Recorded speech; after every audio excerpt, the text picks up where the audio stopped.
दोस्तों, ये संपूर्ण जगत, ये चराचर जगत 9 ग्रहों के अधीन है। चाहे वो कोई भी पशु हो, पक्षी हो, कीड़े मकोड़े हो, प्रकृति हो, जलवायु, पेड़ पौधे हो, हर कोई प्रकृति के अधीन है। 9 ग्रहों के अधीन है। 9 ग्रहों की जैसे जैसे दशाएं बदलती हैं वैसे वैसे परिवर्तन ग्रहों के पूरे सृष्टि पर दिखाई देने लगते हैं। इन ग्रहों का ही इम्पैक्ट हमारे ऊपर भी होता है, क्योंकि हमारा भी जीवन इन 9 ग्रहों पर ही आधारित होता है। हमारे जीवन में किसी न किसी ग्रह की तो दशा चल ही रही होती है। अगर ये ग्रह हमारे लिए कारक होते हैं वो हमारे लिए बहुत अच्छा होता है, लेकिन यही ग्रह हमारे लिए कारक नहीं होते हैं, जैसे मैं हमेशा आपको बताती हूँ, 6, 8, 12 में बैठे हों या पाप ग्रहों से दृष्ट होते हैं, तब वो समय हमारे लिए, वो काल हमारे लिए बहुत ही ज़्यादा कठिनाईपूर्वक हो जाता है, कठिनता का समय हो जाता है। एक आम आदमी कैसे समझे कि उसका कौन सा ग्रह खराब है, कौन सा ग्रह अच्छा है। और एस्ट्रोलॉजी यानी ज्योतिषी की भी बहुत सारी विधाएं हैं, न्यूमरोलॉजी भी है जिसमें ज्योतिष भी है, वास्तु शास्त्र भी है और तमाम तरह के शास्त्र हैं जो आपको तरह तरह से उपाय बताते हैं। आज मैं यहाँ आपको लाल किताब के कुछ ऐसे सरल उपाय बताने जा रही हूँ जिन्हें हर व्यक्ति अगर अपने जीवन में अपना लेता है तो ग्रहों का, वो 9 ग्रहों का दुष्प्रभाव उस व्यक्ति के जीवन से काफ़ी हद तक कम हो जाता है। बहुत बार तो खत्म ही हो जाता है, और अगर थोड़ा बहुत भी रहता है तो वो और बाकी उपाय करके भी अपने ग्रहों को बल दे सकता है।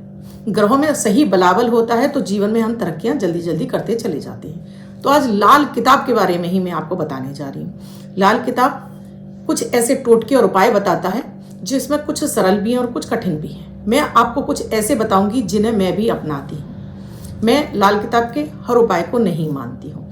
कुछ चीज़ें मुझे लाल किताब की जो बहुत ज़्यादा टिपिकल होती हैं, मैं उन्हें थोड़ा सा उनको अवॉइड करती हूँ, लेकिन जो सरल उपाय हैं जिन्हें हम करके अपने जीवन में ग्रहों की शुभता प्राप्त कर सकते हैं तो उन्हें तो मैं ज़रूर अपनाती हूँ। राधे राधे, नमस्कार। मैं हूँ आपकी एस्ट्रोदोस्त एस्ट्रोलॉजर अर्चना गुप्ता। ज्योतिष के सरल उपाय में आप सभी का हार्दिक स्वागत करती हूँ। कैसे हैं आप सभी? आशा करती हूँ आप सभी स्वस्थ और प्रसन्न होंगे अपने पूरे परिवार के साथ। ऐसे ही स्वस्थ और प्रसन्न बने रहें, ऐसी आप सभी के लिए मंगल कामना करती हूँ। दोस्तों, हर दिन मैं आपके लिए लेकर आती हूँ अमृत की बूंद जादुई अक्षर। 1 मिनट का प्रयोग आपके जीवन में आपके दिन को लकी और बेहतर बनाता है, जीवन में चेंजेस लाना शुरू करता है, बदलाव लाने लगता है, आपकी सोच को निखारने लगता है, आपकी निगेटिविटी को खत्म करने लगता है, आपकी ऑरा को क्लीन कर देता है, इम्यूनिटी को बूस्ट कर देता है। यानी आपको ग्रहों की समझ आने लगती है, आपको लोगों का नेचर समझ में आने लगता है, घर में सुख समृद्धि और शांति बढ़ने लगती है, और बहुत बार तो ये आपको इतना लाभ दे जाते हैं कि जीवन के हर बुरे फेज से आप बाहर निकल जाते हैं। अगर आपने अब तक शुरू नहीं किया है तो अब कर लीजिए। मात्र 1 मिनट का प्रयोग है जिसमें ना तो आपको किसी पूजा पाठ और ना ही समय देना पड़ता है। हर कोई व्यक्ति कर सकता है, चाहे बच्चा हो, चाहे बूढ़ा हो, चाहे जवान हो। इसकी विशेषता यह भी है क्योंकि दैनिक ग्रह गोचर पर आधारित होते हैं तो बेहद प्रभावी हैं। ना तो इसमें राशि देखने की आवश्यकता है, न लग्न।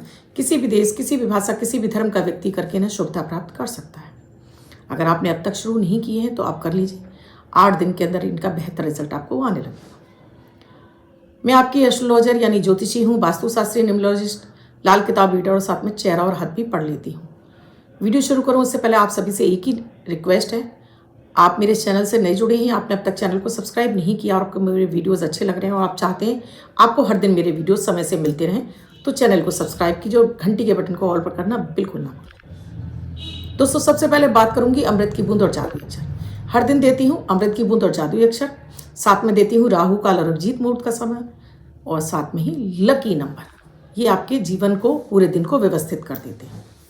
7 मार्च 2024, दिन गुरुवार। आज का राहु काल है 2 बजे से लेकर 3:28 तक। इस समय आपको कोई भी शुभ नया कार्यक्रम नहीं करना चाहिए। अभिजीत मुहूर्त का समय है 12:08 से 12:55 तक। इस समय आप कोई भी शुभ नया कार्यक्रम कर सकते हैं।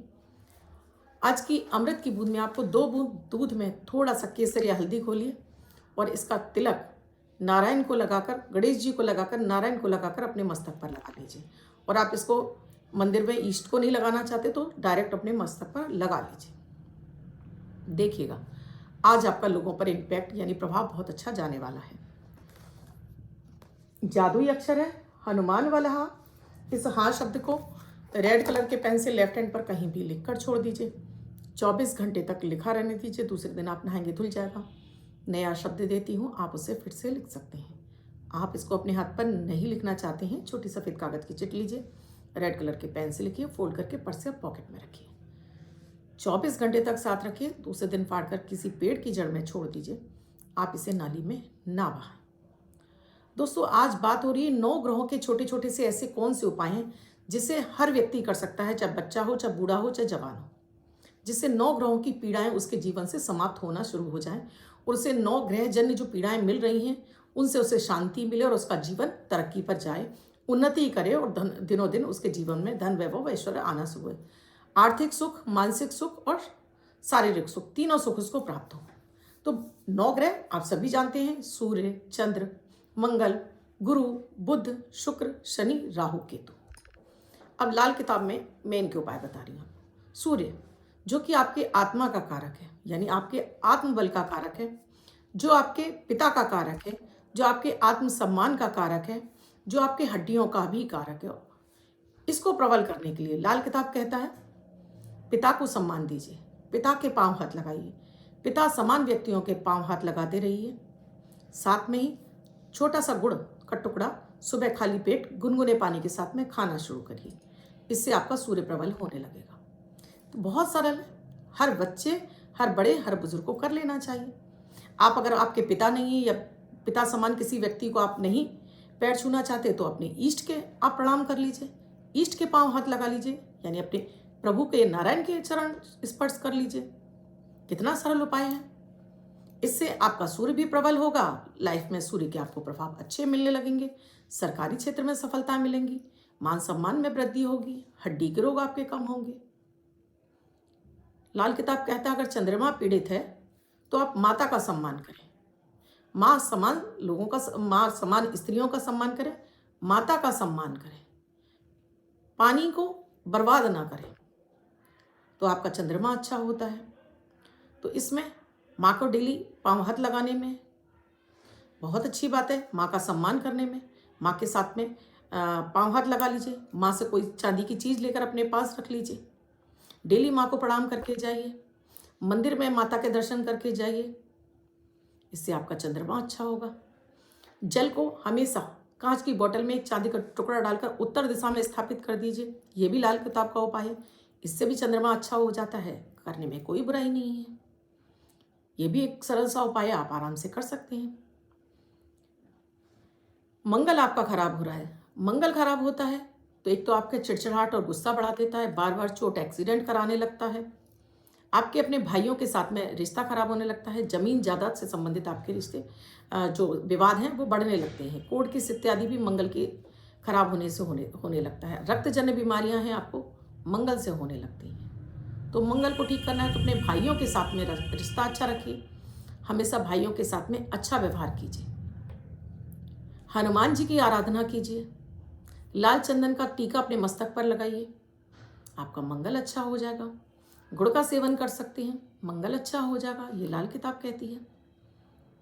मंगलवार को गुड़ चने का भोग हनुमान जी को लगाकर आप प्रसाद रूप बांटिए, इससे आपका मंगल अच्छा हो जाएगा, कोई बुराई नहीं है, कर लेना चाहिए। बुध आपका खराब है तो बुध जो कि आपको नाक कान गले की तकलीफें देता है, दांतों में बार बार आपको परेशानियां देने लगता है, आपकी बहन बेटी के साथ में रिश्ता आपका खराब होने लगता है, या बहन बेटी अपने ससुराल में दुखी रहने लगती है, या आपकी बुद्धि सही तरीके से काम नहीं करती है, पढ़ा लिखा आपको याद नहीं होता है, तब आपको फिटकरी के पानी का कुल्ला कर लीजिए, अपनी बहन बुआ का सम्मान करते रहिए, आपका बुद्ध अच्छा हो जाएगा। कहते हैं कि फिटकरी के पानी के कुल्ला से तो लक्ष्मी जी भी प्रसन्न होकर आपके घर में आती हैं। ये लक्ष्मी जी का से संबंधित एक ऐसा प्रयोग है जिससे कि आपके धन आगमन के मार्ग खुलते हैं। तो 40 और लाल किताब में जो भी उपाय बताए जाते हैं वो 41 दिन के ही अधिकतर बताए जाते हैं। तो 41 दिन आप फिटकरी के पानी का कुल्ला कर लीजिए, आपका बुद्ध अच्छा होने लगेगा, दांतों के रोग आपके खत्म होने लगेंगे, लक्ष्मी जी का आगमन आपके घर में होने लगेगा, तो कर लीजिए। अगर गुरु खराब है यानी बृहस्पति खराब है आपका, तो ये आपको सिर पे से आपके बाल उड़ने लगते हैं, बड़े बुजुर्गों से आपको प्यार नहीं मिलता है, आपको अपनी पुत्र संतान से आपको या तो संतति होती नहीं है, या फिर पुत्र संतान या आपके बच्चों के साथ में या तो बच्चों का विकास नहीं होता है या बच्चों से आपको सुख नहीं मिल रहा होता है। तो गुरु को प्रबल करना है तो डेली अपने मस्तक पर आप चंदन या फिर केसर का टीका लगा लीजिए। केसर को आप थोड़ा सा चाहे दूध में और चाहे गंगा जल में घोलकर डेली अपने मस्तक पर आप तिलक लगाते हैं, आपका गुरु मजबूत होने लगता है। आप इसको नाभि पर लगाते हैं, कंठ पर लगाते हैं, माथे पर लगाते हैं, आपका गुरु प्रबल होने लगता है। तो जरूर करना चाहिए आपको।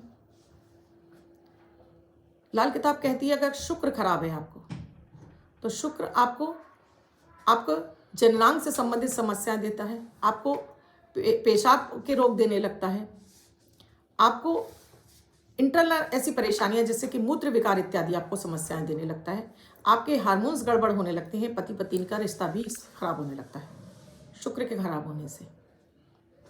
शुक्र अगर आपका खराब हो रहा है तो कटे फटे कपड़े मत पहनिए, कटे फटे चादर इस्तेमाल मत कीजिए, डेली प्रेस करे हुए धुले हुए कपड़े पहनिए, प्रेस करे हुए कपड़े पहनिए। गाय को आप आलू जिसमें हल्दी लगाकर गाय को खिलाइए, आपका शुक्र अच्छा हो जाएगा। या दही और कपूर आप किसी मंदिर में दान कर देते हैं हर महीने शुक्रवार को, इससे भी आपका शुक्र प्रबल होने लगता है, तो आप ये भी आराम से कर सकते हैं।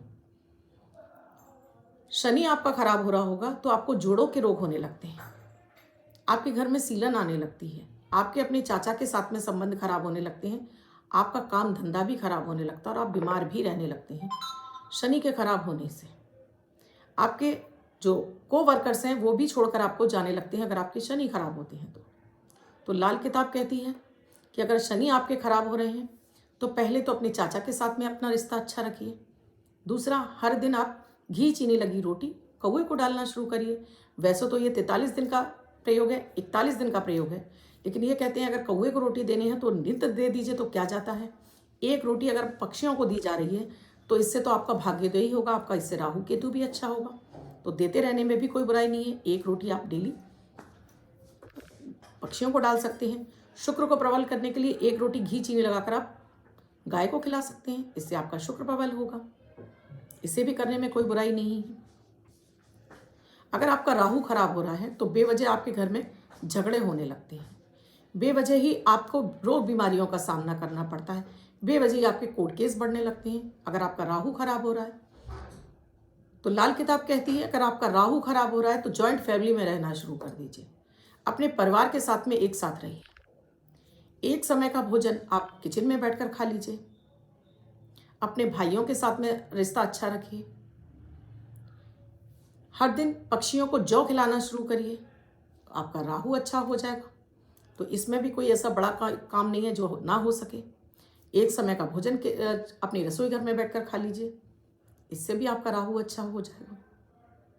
अगर आपका केतु खराब हो रहा है, केतु जो कि आपको पैर पांव कमर की तकलीफ भी देता है, पुत्र संतान के सुख में कमी कर देता है, आपको मानसिक रोग देने लगता है, आपको वहम का शिकार बना देता है, आपके रिश्ते सभी के साथ में खराब होने लगते हैं और आप मेंटल डिप्रेशन में जाने लगते हैं। केतु को अच्छा करने के लिए लाल किताब में कहा है कुत्ता पालो, लेकिन मैं उसके फेवर में नहीं हूं। मैं कहती हूं कि अगर केतु को अच्छा करना है तो आप कुत्ता मत पालिए, रोड साइड आप कुत्तों को भोजन डेली दे दीजिए। आप रोड साइड डेली कुत्तों को भोजन देते हैं, इससे भी आपका केतु अच्छा होने लगता है। 3 ग्रास 3 कौर अपने खाने की थाली में से पहले 3 कौर, जिसे हम बोलते हैं 3 कौर निकालना, ग्रास निकालना। 3 कौर यानी एक गाय का, एक पक्षी का और एक कुत्ते का, 3 कौर आप डेली निकालते जाते हैं, इससे आपका केतु अच्छा होने लगता है। तो ये भी सरल सा उपाय है, आपको जरूर कर लेना चाहिए। दोस्तों, हमारा ज्योतिष शास्त्र कहता है कि कुत्ते को घर में नहीं पालना चाहिए, क्योंकि ज्योतिष शास्त्र में कुत्ते को केतु और कुत्ता और पुत्र एक समान माना गया है। तो कहते हैं जिस घर में कुत्ते को पाला जाता है उसमें वो पुत्र का भाग खा रहा होता है। 80% ऐसा देखा गया है कि जिन घरों में कुत्ते पले होते हैं उनका तो विकास हो जाता है, लेकिन उनके बच्चों का विकास बाधित हो जाता है, यानी उनके पुत्र संतान का विकास बाधित हो जाता है। तो इसीलिए अगर आपको कुत्तों की सेवा करनी है तो रोड साइड जितने कुत्ते हैं इन्हें आप डेली भोजन दीजिए, इनकी सेवा कर लीजिए, इससे भी आपका केतु अच्छा हो जाएगा। तो ये थे 9 ग्रहों को सरल उपाय लाल किताब के। आप इन लाल किताबों के उपायों से भी अपने ग्रहों को शुभ कर सकते हैं। अब जिनका बर्थडे या मैरिज एनिवर्सरी है उनका ये वर्ष शुभ हो, ऐसी आप सभी के लिए मंगल कामना करती हूँ। बच्चे या महिला पुरुष जिनका बर्थडे है वो पति पत्नी जिनकी मैरिज एनिवर्सरी है, किसी भी महीने की 7 तारीख बर्थडे या मैरिज एनिवर्सरी है वो ये प्रयोग करेंगे। व्हाइट कलर के पेपर पर रेड कलर से 9 नंबर लिखेंगे, फोल्ड करके अपने पास रखेंगे तो ये अंक आपको वर्ष वर्ष शुभता प्रदान करेगा। अन्य कोई व्यक्ति 24 घंटे तक लिखकर इसको अपने पास रख सकता है। वीडियो अच्छा लगा हो तो लाइक ज़रूर कीजिएगा, कमेंट ज़रूर कीजिएगा और राधे राधे लिखिएगा और साथ में शेयर करना बिल्कुल ना भूलें। दोस्तों, जीवन रक्षा कवच चाहिए जो कि 8 तारीख को शिवरात्रि पर तैयार हो रहा है और ये वीडियो आपको कल मिल गया है। आप चाहते हैं तो फ़ौरन अपने लिए ये ताबीज़ यानी कवच आप इसको ऑर्डर कर सकते हैं। ये आपकी जीवन की रक्षा करता है, दुर्घटनाओं से बचाता है, किए कराए से बचाता है, मार्केस की दशाओं में रक्षा करता है। बार बार आप बीमार हो रहे हैं, रोग हो रहे हैं, उनसे आपको रक्षा करता है। आपकी इम्यूनिटी को अच्छा करता है, आपके चंद्रमा को अच्छा करता है, शनि आदि इत्यादि ग्रहों की पीड़ाओं को भी शांत करता है। तो आपको ज़रूर धारण कर लेना चाहिए। कुंडली का विश्लेषण कराना चाहते हैं तो स्क्रीन पे नंबर दिया हुआ है, आप इस पर व्हाट्सएप मैसेज या कॉल कर सकते हैं। इसके साथ ही किसी अन्य विषय पर वीडियो चाहते हैं तो मैं लाइव आती हूँ, उसके लिए आप किसी अन्य विषय पर चाहते हैं तो वो भी आप कमेंट सेक्शन में लिख सकते हैं, जिससे कि आपको उस वीडियो के माध्यम से आपकी समस्या का समाधान किया जा सके वीडियो बनाकर। आप जो कमेंट हैं उनमें ऐसे क्वेश्चन लिखिए जिन्हें सबके लिए फ़ायदेमंद हो। जब लाइव आती हूँ तब आप क्वेश्चन दीजिए, उससे पहले भी आप दे सकते हैं, जिससे कि उनके ऊपर आंसर किया जा सके, आपको उन समस्याओं के बारे में बताया जा सके। कल फिर आऊँगी ऐसे कुछ नया कुछ अद्भुत लेकर, तब तक के लिए राधे राधे।